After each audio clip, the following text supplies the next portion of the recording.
The world has watched as people in the Middle East stood up to tyrants.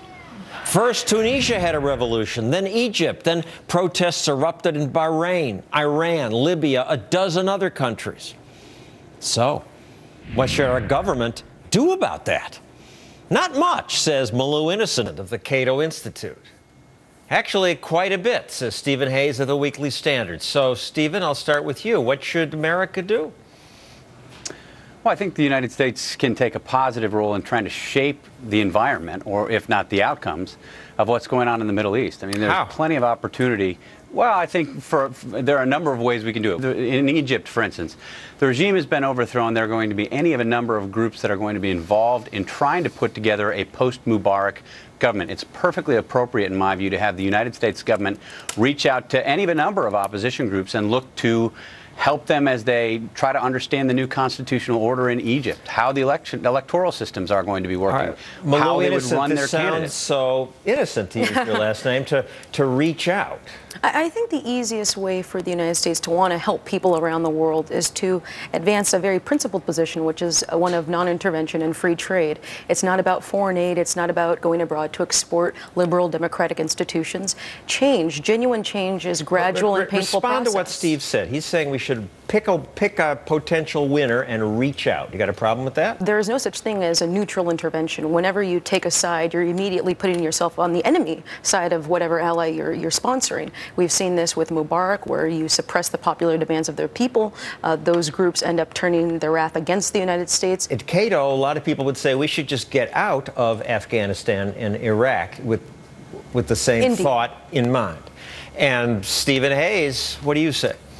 Well, I'm a little surprised to hear Malou say that, because I follow her writings. I've seen that she's written in recent days that the U.S. government, the Obama administration, should reach out and conduct diplomacy with the Egyptian emancipation movement. So, I mean, that's basically what I said in response to your initial question, John. It surprises me to hear that. And I'm actually not advocating, I want to be clear, necessarily at this point picking winners or picking winners and losers. I mean, I think it's fair to reach out to people who have expressed an interest in promoting the kinds of values that would be in the Cato handbook, the Cato handout, the Constitution. We can agree that I think those kinds of people deserve at least U.S. recognition, if not U.S. support. Well, and does support mean giving them food aid, giving them money?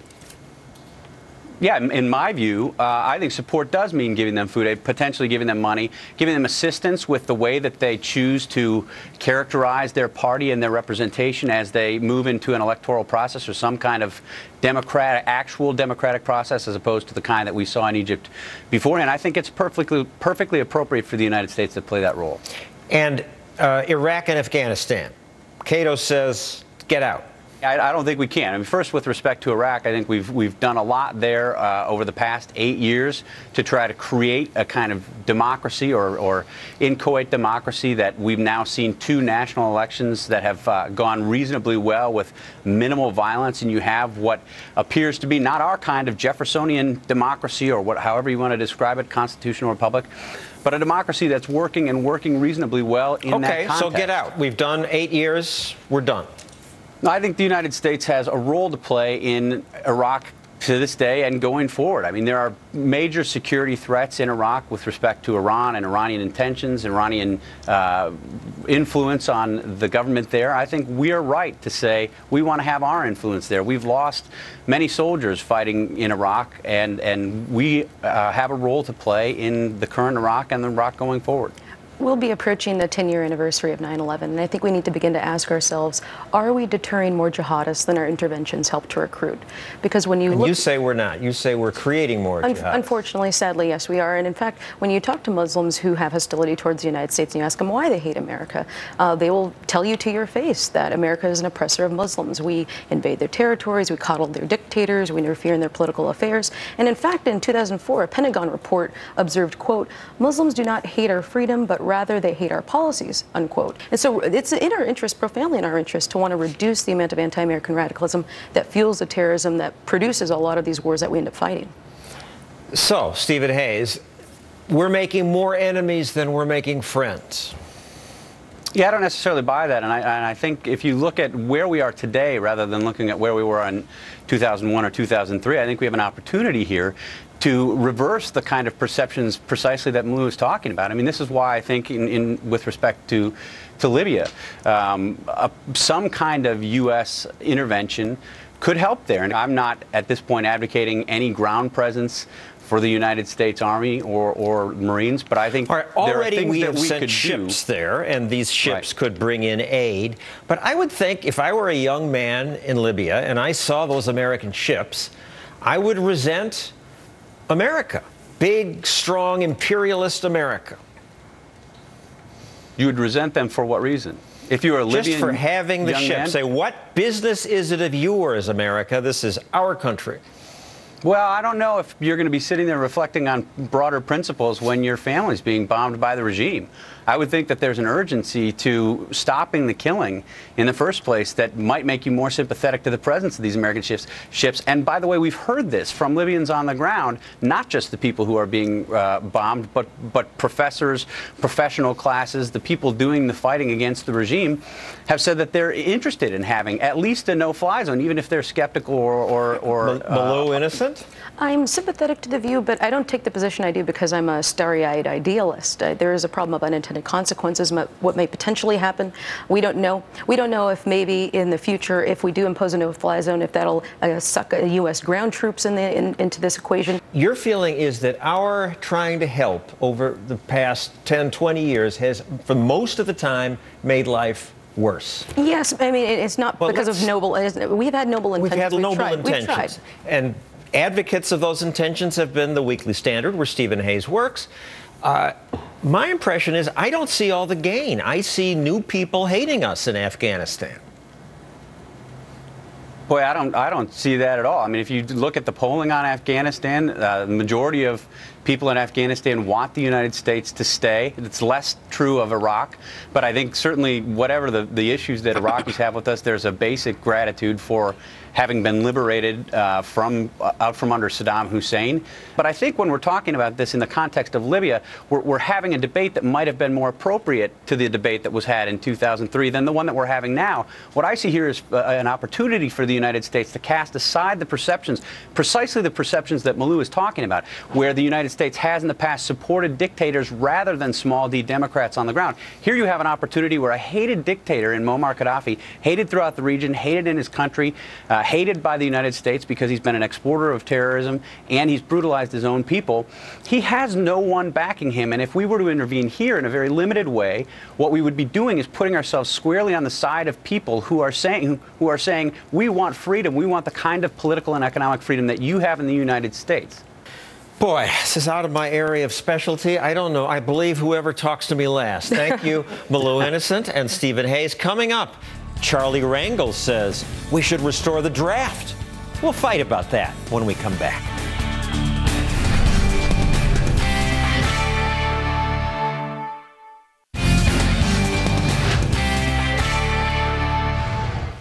$139. I still remember that number. It was my draft lottery number during the Vietnam War.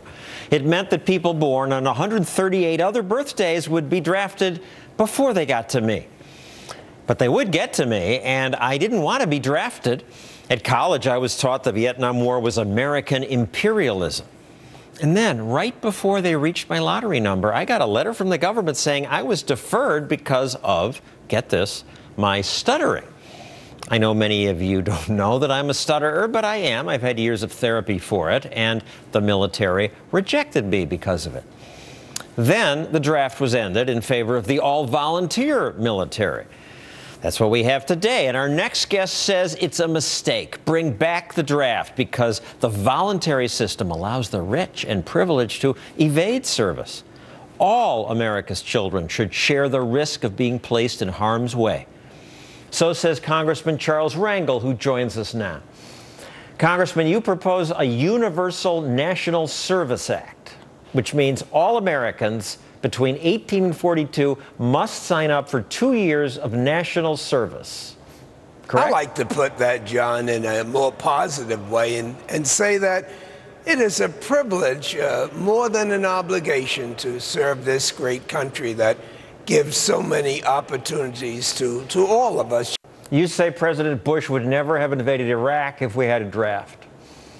Listen, there are so many things that never would have happened if indeed members of Congress and their supporters thought for 1 minute that their kids would be exposed to harm. You know it and I know it. The draft didn't stop Lyndon Johnson from launching the Vietnam War. Well, all I'm saying is that it just seems to me that there comes a time where we have to decide as a nation who's going to be responsible for a national offense. That doesn't mean that everyone runs off and gets shots or shoots somebody. There's a lot of things that we can do for our country. And indeed, if it reached a point that we don't need that many people in the military, there's so many other things that kids can do in working at our airports for security, our hospitals, our schools. But to be able to say that, let someone else do it, it's wrong, it's not American, and it's certainly not moral. Now, I should say that you served in Korea. You got a Bronze Star and a Purple Heart. You served your country. Well, I think if we take an honest look at this, we find that those that are able to be middle class or higher don't even think about joining the military or providing any contribution to our nation's national security. But wait a second. So you're saying that the military is disproportionately minorities and poor people. But the opposite is true. If you look at the top 60% of income in the country, those people are overrepresented in the military, and the bottom 40% is underrepresented. What I was talking about was economic segregation in terms of people that have less opportunities for civilian employment. But they come from above average families with above average incomes. The military is pretty fussy about who they take, and they tend to take people from higher income families. Well, I'm glad that you're researching this because I've spent a lot of time looking into this, and you will find that those people who have enlisted have very limited opportunities. And I'm just saying make it mandatory, and we can get everyone, even a stutterer, has something that they would be able to contribute in terms of the country. Everyone doesn't need a rifle. Okay, well, let's go on to the national service part. There are 100 million people between 18 and 42, so I assume millions wouldn't go in the military part. They would do make-work jobs for the government, fake work, as these big government programs tend to be, like AmeriCorps. Now, please don't try to suggest, John, that in this great nation of ours, that there's not enough room for intelligent young people and older people to make a contribution. No, I think they make a contribution all the time. I'd rather have Bill Gates studying computers than sweeping floors somewhere. Why do you think the government would use them better than they would use themselves? Because we still have an outstanding need. There are kids that need mentors, they need tutors outside the school. There are veterans who's been wounded that could have someone to talk with, to be able to be in our hospitals. There's so many things that we can do to make America better educated, make it healthier, make it stronger. You make it sound wonderful, but I'm just skeptical. AmeriCorps used recruits to lobby for Acorn. And what if the Republicans wanted to use them to spy on Planned Parenthood? Or maybe you'd use them to staff the Charles Rangel Center. Well, John, if you really want to take this to a different level, you can with some other person. But what I'm talking about is the flag, nothing more, nothing less. So you can talk about Republicans and Democrats and Rangel and Acorn, but that's not what I'm here. I'm here to see whether or not you and your broad audience thinks it makes any sense, because soon the Congress would be able to review this and make their own determination. But the more people who understand it, the better. And that's the reason why I came on your program, because I thought that's what you wanted to give me an opportunity to do. Well, I think we are, but I have questions about that. Like Wisconsin, you defend the union's right to collectively bargain with the government. But the principle, you're not willing to defend an American's right to say, I don't want to work for the government at all? John, if you want to talk about Wisconsin, and what I think is really the right to bargain. I'm saying in Wisconsin, Indiana, Ohio, that the trade unions have really made the middle class. And we should realize where we've been, the contribution we made, and if changes are going to be made, my God, don't end collective bargaining, but use collective bargaining to make these progressive changes. But you don't want to give that same right to these millions of young people who you're going to force to serve for 2 years at whatever the government pays.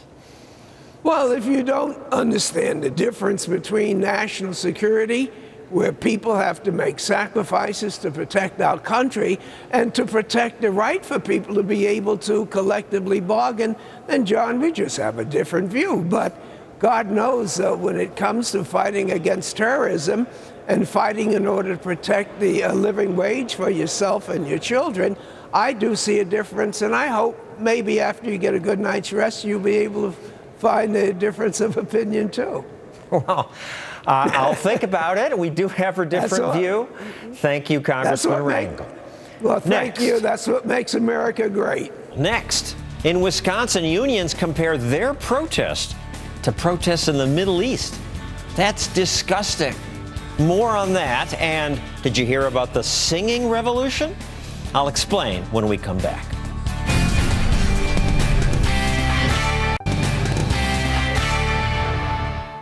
As people protest authoritarian rule across the Middle East, people in America say, America has to do something. It's our responsibility to help these people. But I'm just not convinced. I want to help people too, but it seems often when the United States tries to help people overseas, we make new enemies. More people hate us. What would happen if we did nothing, if we left it to them? It's important to remember there are times when that works out really well. Here's one great example. Estonia is a tiny country that was occupied by the Soviet Union for more than 50 years. The Russians marched in and murdered thousands. In one night, 10,000 men, women, and children were taken from their homes, loaded into cattle cars, and shipped to slave labor camps in Siberia. Estonians fought back much like the Egyptians have. They took to the streets. The Communist Party issued a stern warning to nationalist groups in the Baltic states. The United States took no action. But people in Estonia waved the forbidden Estonian flag and danced and sang. Today they call it the Singing Revolution. At one point, nearly a third of all Estonians showed up and sang. The crowds were so big that just as in Egypt, Soviet soldiers didn't try to break the crowd up. The documentary, The Singing Revolution, says Estonian leaders then had the confidence to essentially declare independence. The Estonian Supreme Council kept pushing forward, almost taunting Gorbachev. It made Estonian the official language of the nation rather than Russian, and replaced the Soviet hammer and sickle flag with the Estonian blue, black, and white. Then, just as Middle Eastern dictators shut down the internet to try to prevent protesters from coordinating, the Soviets tried to stop this protest by sending troops to seize the radio station. But Estonians linked arms and delayed the soldiers. Eventually, the soldiers backed off. Estonia is now independent, and independence has worked out well for them. This chart shows the country's per capita income since they abandoned communism for free markets. But of course, the Middle East is nothing like Estonia. Different religion, different culture. I don't presume to know what's going to happen here. And I don't know what the United States should do, if anything. Our record in intervening has not been so great. But libertarians are not united on this. What I do know is that the people in the Middle East are fighting to be free from dictators. So it's offensive when in America, union protesters compare themselves to them. Give me a break. When government workers' unions call themselves oppressed and compare themselves to people in Egypt and Libya, it's an insult to the real victims of oppression. I don't buy their other arguments either. Union protesters say they fight for freedom and workers' rights, but how is it a right to force people to join your union? force them to pay dues to you if they want to work for a government. The unions say they're oppressed. The truth is, unions oppress the nearly 90% of workers who are not in unions because we have to pay the union benefits.